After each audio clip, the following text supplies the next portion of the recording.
हनुमान जी बोले कैसे आना हुआ तुम्हारा?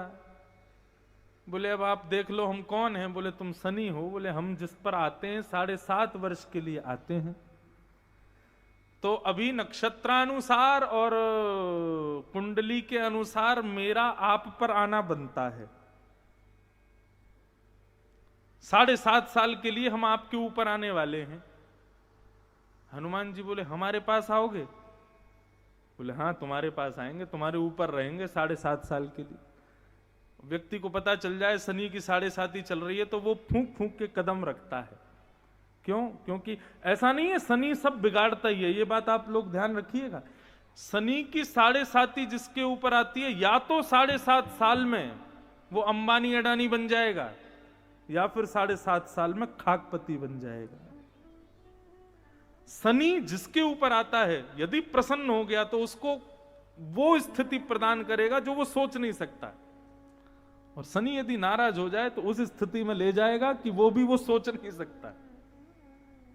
तो शनि का आना 7.5 वर्ष के लिए ये कोई बुरा नहीं होता है। उस समय बस शनि प्रसन्न होना चाहिए आपसे।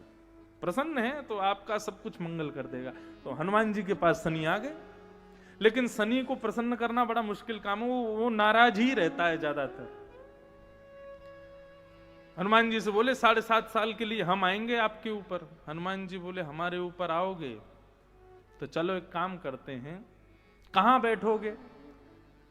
बोले हम सिर पे बैठेंगे। बोले सिर पे तो केवल और केवल रघुनाथ जी के चरण बैठे हैं, वहां और कोई नहीं बैठ सकता।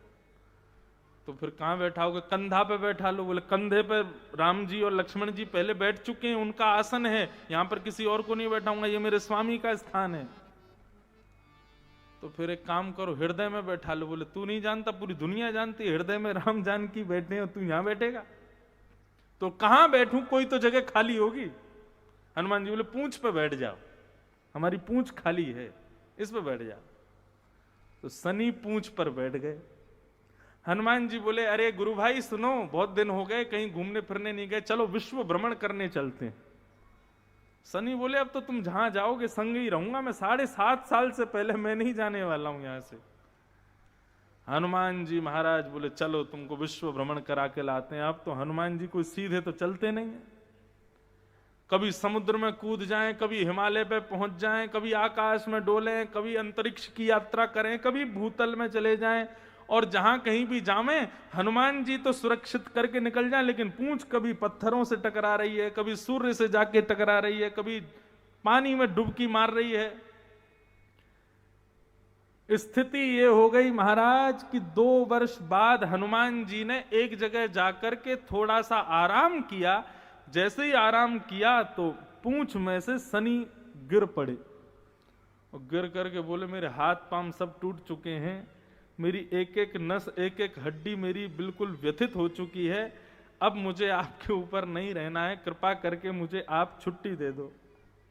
हनुमान जी बोले अभी तो 1.5 साल हुआ है, तुम तो 7.5 साल के लिए आने वाले थे, चलो अभी तो 6 साल बचे हैं, पूरे संग ही रहेंगे। बोले 6 साल बाद हो सकता है 33 करोड़ देवताओं में से शनि गायब हो जाए, इसलिए मैं अब आगे नहीं रह सकता आपके साथ, आप तो बस कृपा करके मुझको छुट्टी दो, बताइए मैं क्या करूं।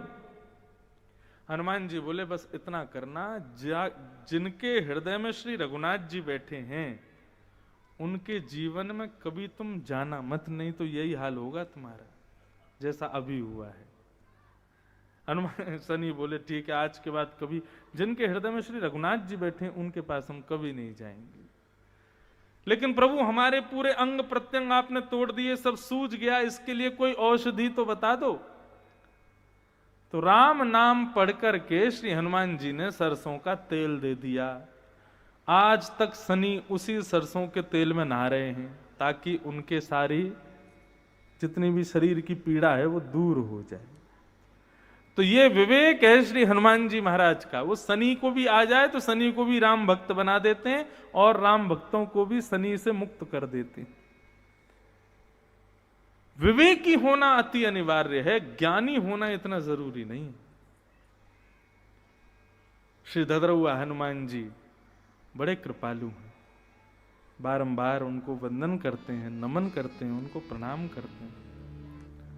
मंगल मूर्ति मारुति नंदन, मंगल मूर्ति। सब लोग गाओ।